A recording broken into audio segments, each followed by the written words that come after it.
Quaid Azam, Pot 264. The Sai scholarship of Persian and his penchant for Urdu poetry were amongst the several factors bringing these two leaders together, and they had not come together for the first time over these proposals. Liaquat Ali went off on his South Indian tour the day he had initiated the draft, and Desai made it public before Liaquat Ali could brief Jinnah. Personally, of course. Jinnah assessed that there were grounds for agreement, but he also realized that there were no grounds for impeachment.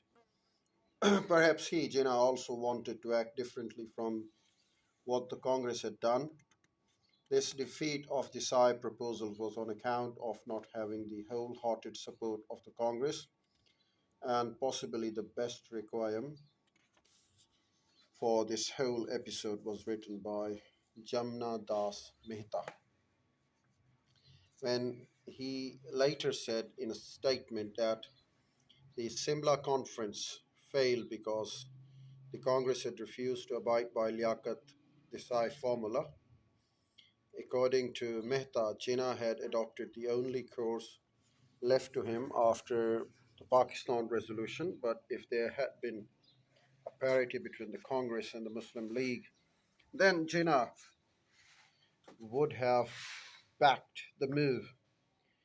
Parity then emerges here as the elusive prize, a condition which made all the differences between the interim government which Desai had proposed and the interim government that eventually got formed.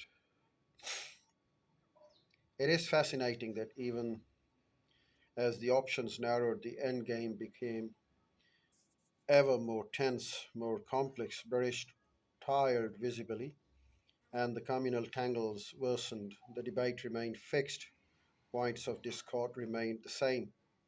The quest was unaltered: how to safeguard against the weight of majoritarianism, how to create such political space as would enable the Muslims of India to be the full, unfettered arbiters of their own social, religious, and political destinies.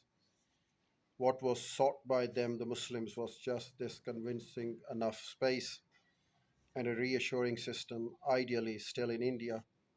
But outside, if inevitable, did the answer lie in devising such a system through the agreement of all as would provide the needed assurance? Or was the problem really of the attitudes?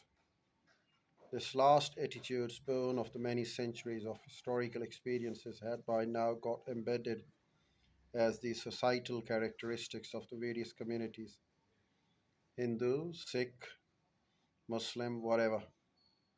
No governmental executive order can possibly change attitudes. It is only the comfort, the ultimate conviction of the society's born of altered circumstances, which bring about the needed mutual confidence and assurance.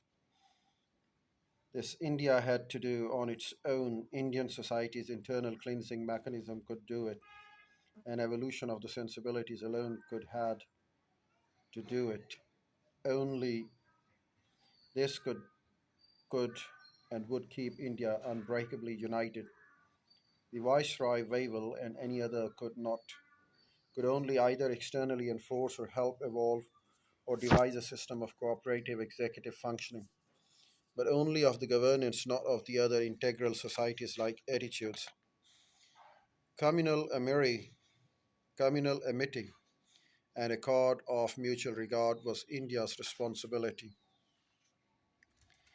of the undivided Indians alone, not of that alien imperial authority. Why did we at all ask them for it? This reflection and question invades our thoughts as we move unstoppably towards the awesome human tragedy, that hasty vivisection, that deconstruction of India.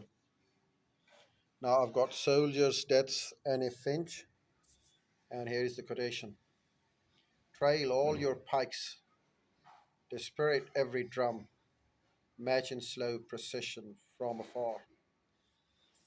The soldier's death and a finch. For in this tearing apart of a united India, what do we rejoice? How to do that? Well, the only faction responsible is, in fact, the fanaticism of the congressional leaders.